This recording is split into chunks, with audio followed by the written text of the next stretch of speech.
Hello everyone, एक बार फिर से आपका स्वागत है हमारे इस चैनल पे। आज हम आपके लिए लेकर के आए हैं इकोनॉमिक्स से रिलेटेड एक इंपॉर्टेंट टॉपिक, जहाँ पे हम बात करने वाले हैं induced investment as well as autonomous investment के बारे में।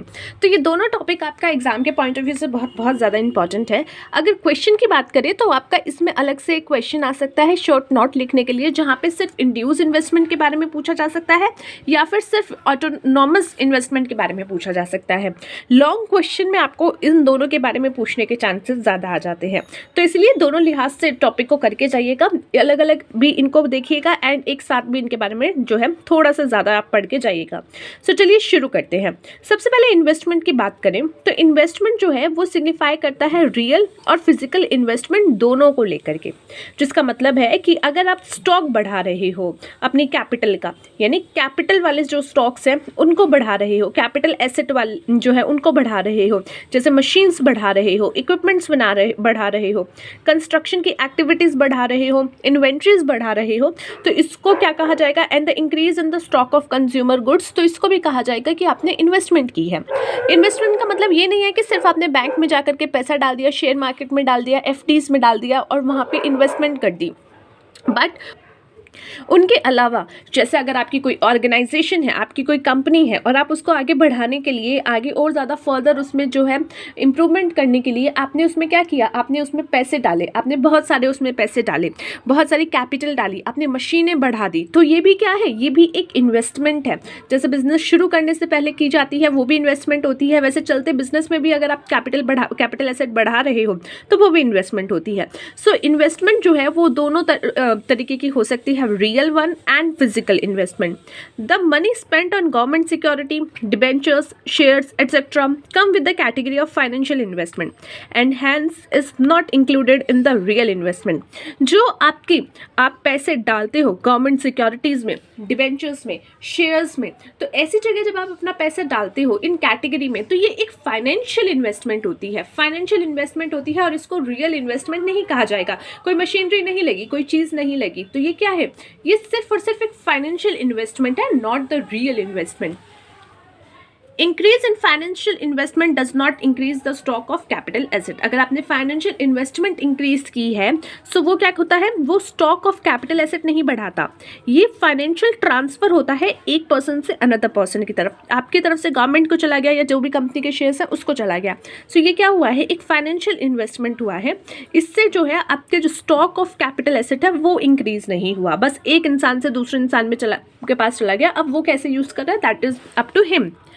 There are two forms of real investment, gross investment and net investment. जो आपकी रियल इन्वेस्टमेंट होती है वो भी दो तरीके की होती है, gross investment and the net investment. By gross investment we mean the total capital asset in the country at a point of time. जब हम बात करते हैं आपकी ग्रॉस इन्वेस्टमेंट की तो हम कहते हैं कि टोटल कैपिटल कितनी है, कैपिटल एसेट कितनी है किसी कंट्री में किसी भी एक पर्टिकुलर टाइम पे।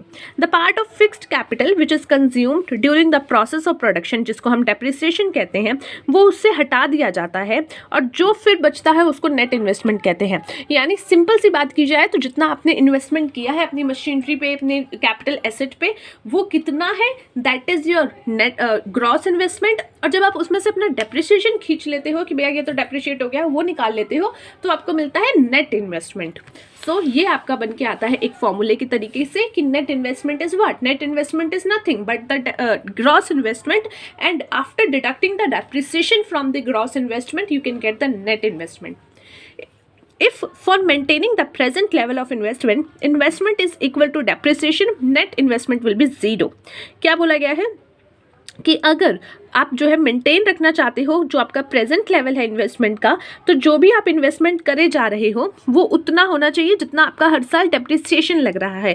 क्यों? तभी जाकर के वो क्या है इक्वल हो पाएगा और नेट इन्वेस्टमेंट जीरो हो पाएगा यहाँ पे, क्योंकि आपने ग्रॉस इन्वेस्टमेंट ज़्यादा कर दिया और फिर नेट इन्वेस्टमेंट जो है आपने कुछ एक्स्ट्रा ऐड ऑन नहीं किया तो डेप्रिसिएशन लगता जाएगा और वो कम होता जाएगा। तो इसीलिए हर टाइम पे जो है आप अगर उतना ही इन्वेस्टमेंट करो जितना डेप्रिसिएशन लग रहा है, एटलीस्ट उतना अगर करो, तो वो आपके लिए क्या हो जाएगा? एक सही वैल्यू लेकर के आएगा। On the other hand of investment is less than depreciation, then net investment will be negative. अब आपको क्या बोला गया है कि अगर आपका नेट इन्वेस्टमेंट जो है आपका जो है अगर इन्वेस्टमेंट जो है वो डेप्रिसिएशन से कम है, लेट्स सपोज आपकी ग्रोस इन्वेस्टमेंट है 1 लाख रुपीज़ और डेप्रिसिएशन उस पर लग गया 10,000 रुपीज़, बट आपने जो है कोई इन्वेस्टमेंट नहीं की या फिर जो है 10,000 से कम इन्वेस्टमेंट की है, तो उस सिचुएशन में क्या होगा, आपका जो इन्वेस्टमेंट है, नेट इन्वेस्टमेंट, वो नेगेटिव बन के आएगा। इन्वेस्टमेंट जो है वो क्लासिफाई किया जा सकता है वेरियस बेसिस पे। Now the first one is the induced investment. Induced investment क्या होता है, ये ऐसा इन्वेस्टमेंट होता है जहाँ पे आप प्रॉफिट के पर्पस से या फिर जो है एक अर्निंग के पर्पस से कि आपको उससे कुछ मिलेगा, आपको रिटर्न मिलेगा, उस पर्पस से आप अपना जो है पैसा डालते हो, एज वेल एज ये आपकी इनकम पे डिपेंड करता है। जैसे अगर कोई इंसान 100 रुपये कमा रहा है तो वो कम इन्वेस्टमेंट करेगा, वहीं कोई लाख रुपये कमा रहा है तो ज़्यादा करेगा, वहीं कोई 10 लाख कमा रहा है तो वो और ज़्यादा करेगा। तो जैसे जैसे आपकी इनकम बढ़ेगी वैसे वैसे आपकी इन्वेस्टमेंट बढ़ती जाएगी। सो ये एक तरीके से पूरा का पूरा एक डिपेंडेंट होता है आपकी इनकम पे कि as much as you will earn, as much as you will save और इन्वेस्ट। तो ये इंड्यूस्ड इन्वेस्टमेंट आपकी कहीं जो है पूरी की पूरी आपकी इनकम पे डिपेंडेंट होती है। So the investment which is motivated by the objective of profit is known as induced investment. यानी कि motivation is what, motivation is earning profit, the objective is what, objective is profit. तो वहां पे आपका जो है वो इंड्यूस्ड इन्वेस्टमेंट कहलाएगा। The investment is affected by the change in the level of national income. यानी नेशनल इनकम का जैसे जैसे लेवल चेंज होगा वैसे वैसे इसकी इनकम जो है ये अफेक्ट होगी, ये इंड्यूस्ड इन्वेस्टमेंट वैसे वैसे आपकी अफेक्ट होगी। For example, if national income goes up, जैसे आपकी नेशनल इनकम, आपकी देश की नेशनल इनकम बढ़ गई, सो ये क्या करेगा, ये एक इंक्रीज करेगा डिमांड में। अब लोगों के पास क्या है, इनकम ज़्यादा है। इनकम अगर आपके पास ज़्यादा है तो आप क्या करोगे, फालतू की चीज़ें भी खरीदोगे जिसका कोई पर्पस नहीं होगा। So what you will do is you will demand more, you will increase your demand. तो as much as the national income जो है वो बढ़ रही है, वो ऊपर जा रही है, वैसे वैसे जो हमारे देश के लोग हैं उनकी डिमांड इंक्रीज होगी। And the demand when it will increase, जो सप्लायर मार्केट में अवेलेबल है उनको ये एक अपॉर्चुनिटी दिखेगी and they will start supplying more goods और प्रोडक्ट्स। तो वो अपनी सप्लाई बढ़ा देंगे। इस तरीके से जब आप सप्लाई बढ़ाते हो तो उसके लिए आपको क्या करना पड़ेगा, कच्चा माल लेना पड़ेगा, मशीनरी लगानी पड़ेगी, हो सकता है एक्स्ट्रा आपको जो है सप्लाई करने के लिए मशीनरी भी लगानी पड़ जाए। तो इससे क्या होगा, इससे आपकी हो जो इन्वेस्टमेंट है वो बढ़ जाएगी, आप इन्वेस्टमेंट ज़्यादा करोगे। Therefore induced investment is income elastic. जो इंड्यूस्ड इन्वेस्टमेंट होती है वो इनकम इलास्टिक होती है, जैसे जैसे इनकम बढ़ेगी वैसे वैसे इन्वेस्टमेंट बढ़ेगी, और नहीं तो जो है वो नहीं बढ़ेगी, कम रह जाएगी। The relationship between induced investment and national income is positive। यानी induced investment and national income जो है दोनों पॉजिटिव चलते हैं। जहाँ जहाँ तू वहाँ वहाँ मैं, जहाँ जहाँ तेरा साया, जहाँ जहाँ तू जाएगा वहाँ मेरा साया आएगा वाली सिचुएशन बनती है। नेशनल इनकम बढ़ रही है, सो इंड्यूस्ड इन्वेस्टमेंट भी बढ़ रही है। National income increase, investment increase and vice versa. Investment national income बढ़ेगी, आपकी इन्वेस्टमेंट बढ़ेगी, इन्वेस्टमेंट आपकी इंड्यूस्ड इन्वेस्टमेंट बढ़ेगी, और अगर घटेगा तो ये भी घटेगी। The concept of induced investment has been explained in this diagram. Look at this diagram. So यहाँ पे आपको दिखाया गया है कि ये आपकी इनकम है and this one is your investment. When your income is at this point, you are investing at this level, ये आपका इन्वेस्टमेंट का लेवल है। और अगर आपकी इन्वेस्टमेंट आपकी इनकम बढ़ जाती है उतना ही आपका जो है इन्वेस्टमेंट बढ़ जाता है। सो यहाँ पे जितना चेंज आ रहा है उतना चेंज आपका यहाँ पे भी आएगा। सो जितना चेंज आपकी नेशनल इनकम पे है उतना चेंज आपकी किस पे है, आपके इंड्यूस इन्वेस्टमेंट पे। So income has been represented on x axis, या एक्स एक्सिस पे आपकी इनकम है और वाई पे आपका इन्वेस्टमेंट है। इन्वेस्टमेंट क्या है, एमसी के लेवल पे जो है आपकी इन्वेस्टमेंट है, कब, जब आपकी जो इनकम है वो कितनी है, ओ से लेकर के सी तक की। वहीं जब आपकी इनकम ओ से लेकर C1 पहुंच जाती है तो आपकी इन्वेस्टमेंट बढ़ के क्या हो जाती है, NC1। In this way increase in income equals to CC। तो यहाँ पे जो ये इनकम का इंक्रीज हुआ है वो कितना इंक्रीज है, आपके इसके लेवल के जितना इंक्रीज है। तो ये बात इस डायग्राम में बताई गई है। This is induce investment. The induce investment curves IMN is rising upward to the right. क्या बोला गया है, ये जो इनका आपका डायग्राम बना है, ये जो स्लोप बना है, ये जो आपका कर्व बना है IMN, ये क्या है, अपवर्ड है, राइजिंग राइट साइड को बढ़ रहा है। And this has a positive slope, ये एक पॉजिटिव स्लोप है, बढ़ने वाला स्लोप है। Next is autonomous investment. अब ऑटोनॉमस इन्वेस्टमेंट क्या होती है कि भैया इतनी इन्वेस्टमेंट तो होगी ही होगी, चाहे कुछ भी चला जाए, कुछ भी हो जाए, चाहे आप कमाओ ना कमाओ, गर्लफ्रेंड इतना खर्चा तो कराएगी ही कराएगी, फ़ोन का रिचार्ज का बिल तो आपको भरना ही पड़ेगा। So that is what autonomous investment. It doesn't depend that whatever you are earning, कितना भी नेशनल इनकम आपका हो, कितना भी अर्निंग आपका हो, इतना level of investment you have to maintain. जैसे गवर्नमेंट में होता है, भले ही उनकी जो है इन्वेस्टमेंट इनकम इतनी ना हो, बट कुछ लेवल तक उनको जो है खर्चे करने पड़ते हैं, और वो कई बार उनकी इनकम से बहुत ज़्यादा हो जाते हैं। तो वो आपका एक तरीके से एग्जाम्पल आप देख सकते हो ऑटोनॉमस इन्वेस्टमेंट को लेकर के। Also called as independent investment because it does not relate to the level of income। क्या बोला जाता है इसको? एक इंडिपेंडेंट इन्वेस्टमेंट भी बोला जाता है, क्योंकि ये आपकी इनकम पे डिपेंडेंट नहीं होते।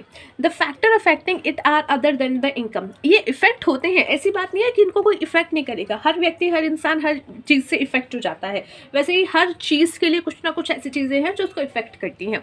सो ऑटोनोमस इन्वेस्टमेंट को भले ही इनकम इफेक्ट नहीं करती, पर कोई और चीज़ें ऐसे हैं, कुछ और फैक्टर्स ऐसे हैं जिसकी वजह से वो इफेक्ट हो सकती हैं, are other than the income, but वो इनकम के अलावा होती है। यहाँ इनकम का जो है वो एक तरीके से प्रभाव नहीं डालता।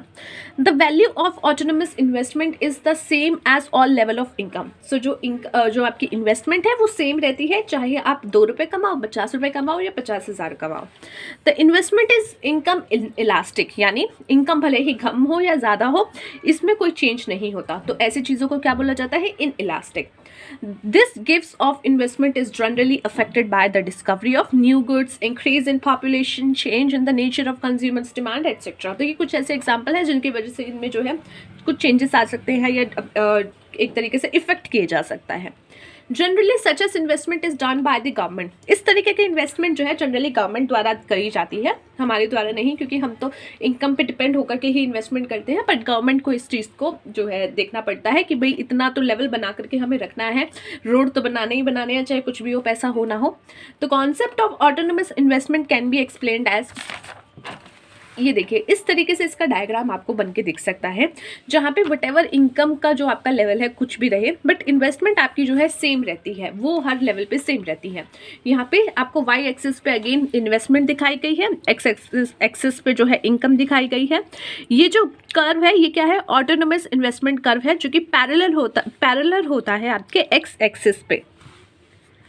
This line signifies that the every level of income, the volume of investment is OI। कि भाई कितना भी level of income हो, पर जो investment का level है वो इतना ही है, OI तक। According to Keynes, investment is autonomous and depends upon marginal efficiency of capital and the rate of interest। क्या बोला गया? Keynes ने बोला कि investment जो है वो autonomous है and depend करता है upon marginal efficiency, कि भाई उसका capital and the rate of interest क्या हो रहा है।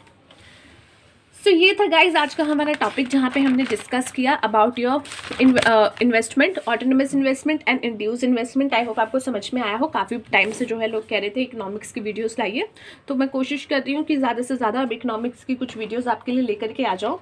सो मिलते हैं नेक्स्ट वीडियो में अगले टॉपिक के साथ। तब तक के लिए take care of yourself and take care of your health.